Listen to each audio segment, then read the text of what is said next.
Hi, my name is Karoline and I am the author of this book, Style Hacking. And with the techniques in this book, you can make so many things with just 5 different garments that you use to measure, mark, and cut from. So today I'm going to show you one of the projects that is really cool in this book, and that is how to make your own leggings. So I decided that I needed some new leggings, some new comfy yoga trousers, and I found this lovely jersey fabric. You need some leggings like the ones that I'm wearing. You need some cardboard or big pieces of paper, some tape to just tape them together if they're not big enough. You can also use some tracing paper. You need paper scissors, fabric scissors, and some markers or tailor's chalk. So now we're just gonna get started, and I'm gonna show you every trick there is on how to do it. And I forgot to say, you also need some elastic band for the waist, of course. And I'm using this decorative nice one, so I don't have to make a casing for it, but I can just put this directly on. First of all, I'm just gonna make sure that my cardboard pieces are long enough, because I actually need to fit a long pair of trousers, leggings on them.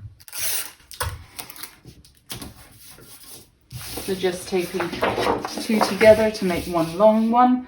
And I just like using this cardboard because it's a little bit more sturdy, because then it will be like a template that I will actually use again. So instead of having some paper that might break, then I have these bigger, more sturdy templates. First of all, just gonna take one, and then it's about doing the front piece first. And you can see there is a difference to the front piece and the back piece of these leggings. So if you're going to do the front piece, you can both fold them up in half. You can fold them on top of each other. I'm just going to do it like this now. Sure that these side or mid seams are on top of each other, and I'm just gonna try to lay this fabric flat. And of course this fabric really wants to move, so it's a little bit hard to lie completely flat.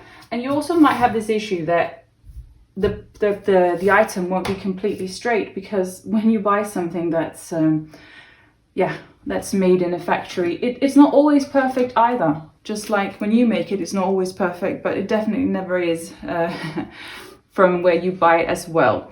So I'm just gonna trace around this, and I'm gonna trace directly around this, and then I'm gonna add some seam allowance later.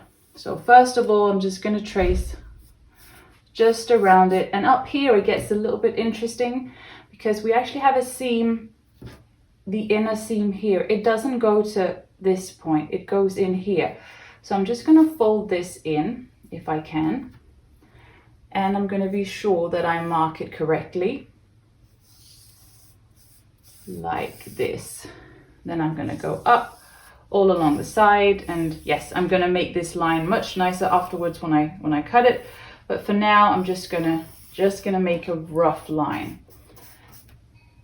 Then you can always just fold out where the elastic is a little bit, so you make sure that you have enough space here. I'm going to fold the back down, because that's the back line of the leggings, and I don't want that. I want the front. And again, here we have the center seam, so that ends here, the inner seam. Then it's about trying to put your finger on it, make sure it's aligned, and then just draw a line. Does it fit? Yes, it fits.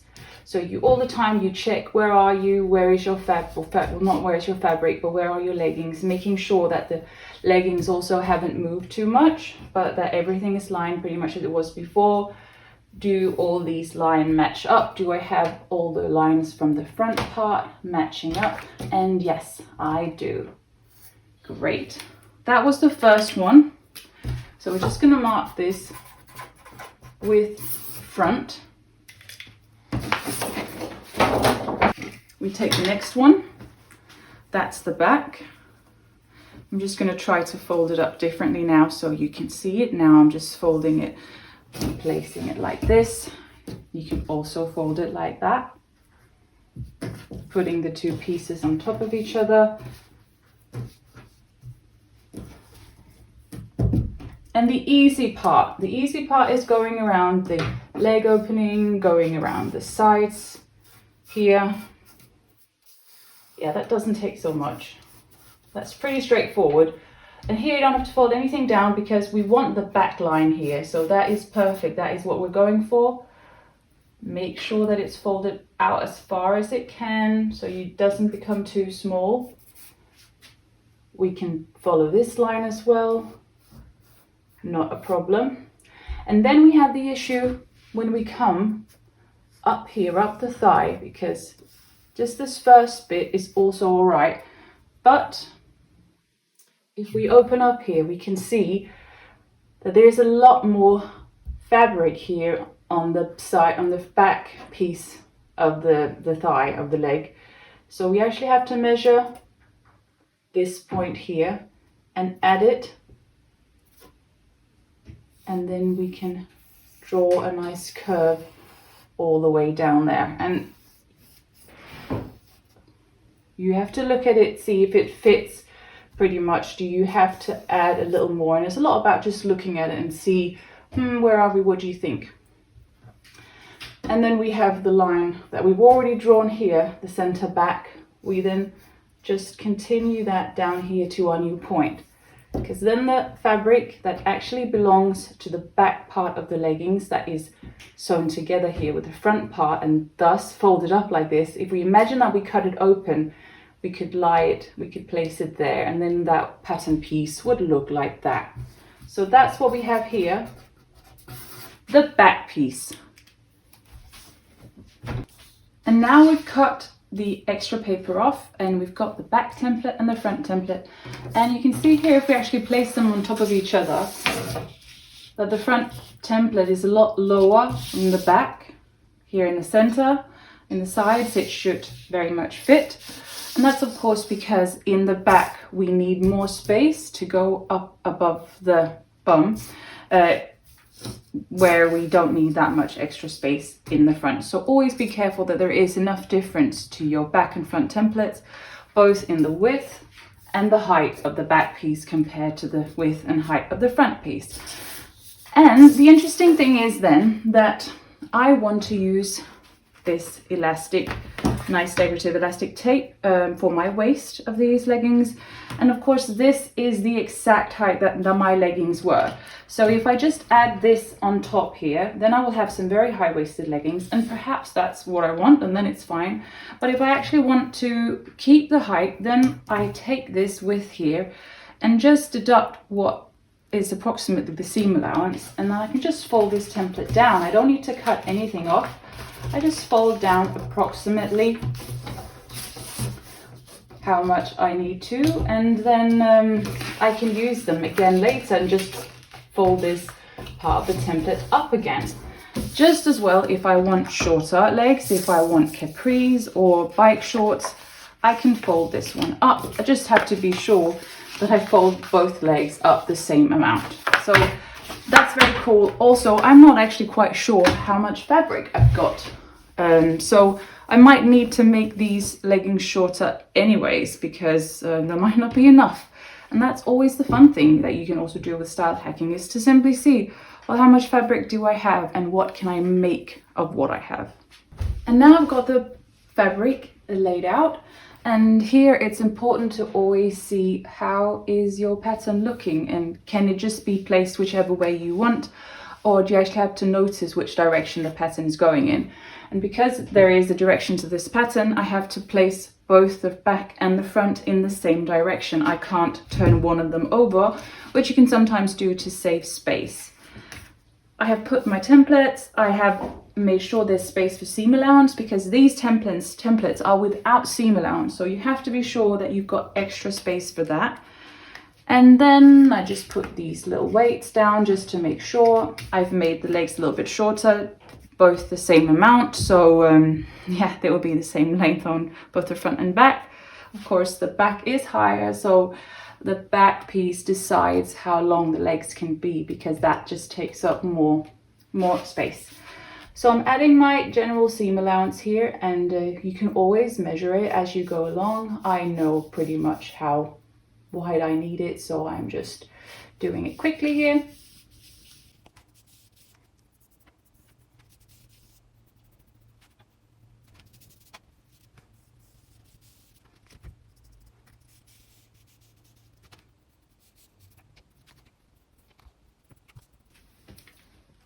So all the way around it now, I've got the same seam allowance, and you can just use tailor's chalk, or you can just use some washable marker, or you can just use a normal marker, because you pretty much cut off the piece where the marker was. I always like to be a bit generous with my seam allowance to then be sure that I don't make anything too small, because you can always make it smaller by sewing it smaller later on. The opposite is not possible, so then I'm ready to cut.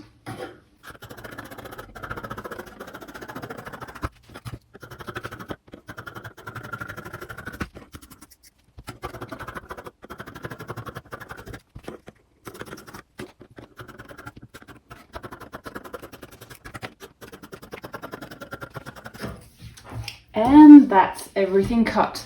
So this is not the most beautiful of cut lines, but I like anyways to give all my edges around with a serger or a zigzag stitch, and that definitely makes it better. Templates off to the side. I can unfold these and use them again for so many other styles. 2 pieces for the front here, 2 pieces for the back here. I'm just going to go off and give them all around the edges of all the pieces on my serger. So now I have a nice serger seam on all the pieces. So now I have to make sure that the pieces match up. And yes, you can cut away all the loose threads.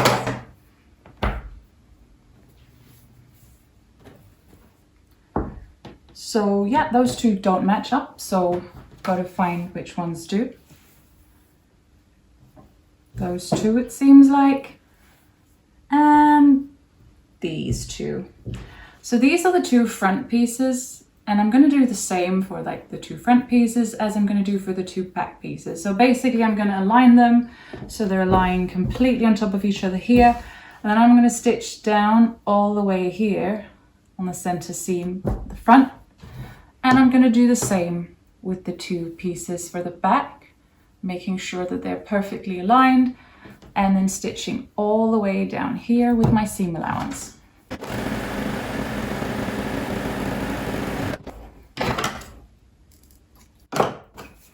That was the 2 back pieces stitched together. Same thing for the 2 front pieces.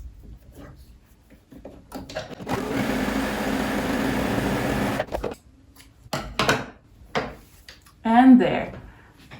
So now basically, to explain it very quickly, it's just about placing these on top of each other and then stitching them together.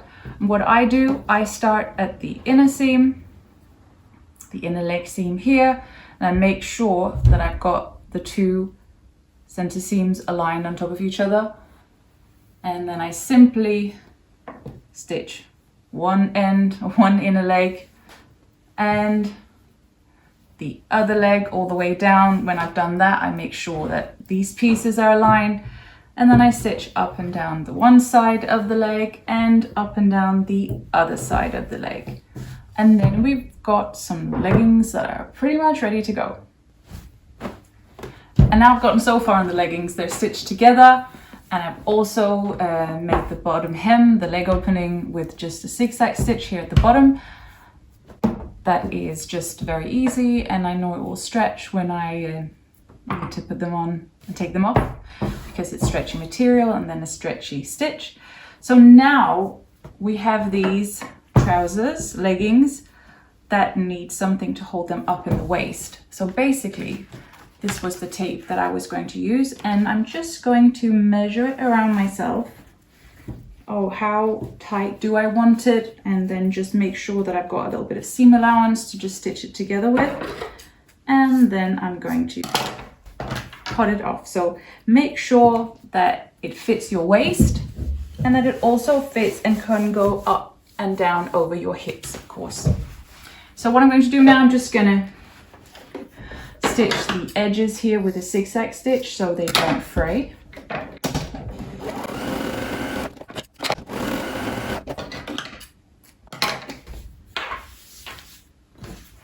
And then I'm going to fold it so it's front to front, stitch the two pieces together as well.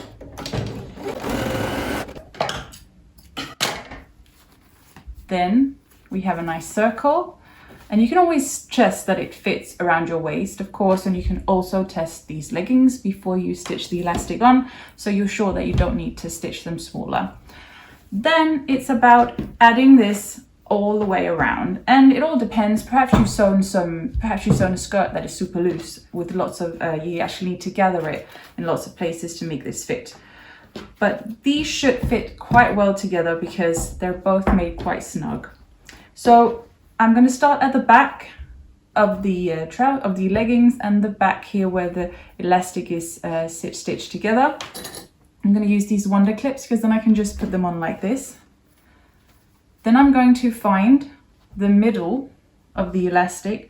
I have the place where the elastic has been stitched together. Then I'm going to fold it out straight. So that's the other part. And I'm going to put that on the front center seam of my leggings. Then I'm just going to see how does this seem to fit. Okay, then I'm going to find like a quarter of the way on the elastic circle and put that on the side seam, and about a quarter of the way here on the other side of the elastic and put that on the other side seam. And you can put pins in, you can put wonder clips all the way around, but basically I just make sure to stretch the elastic as I sew. So as I go along here, I stretch it nicely. Pop it into the machine again with a zigzag stitch.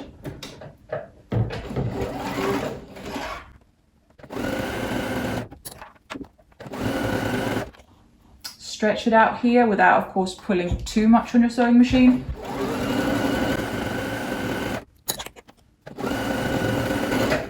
So basically you just want the elastic gathered or distributed evenly all the way around the opening of the leggings. I've come to the last wonder clip, so I just need to be sure that the elastic can be stretched to fit on the last little bit.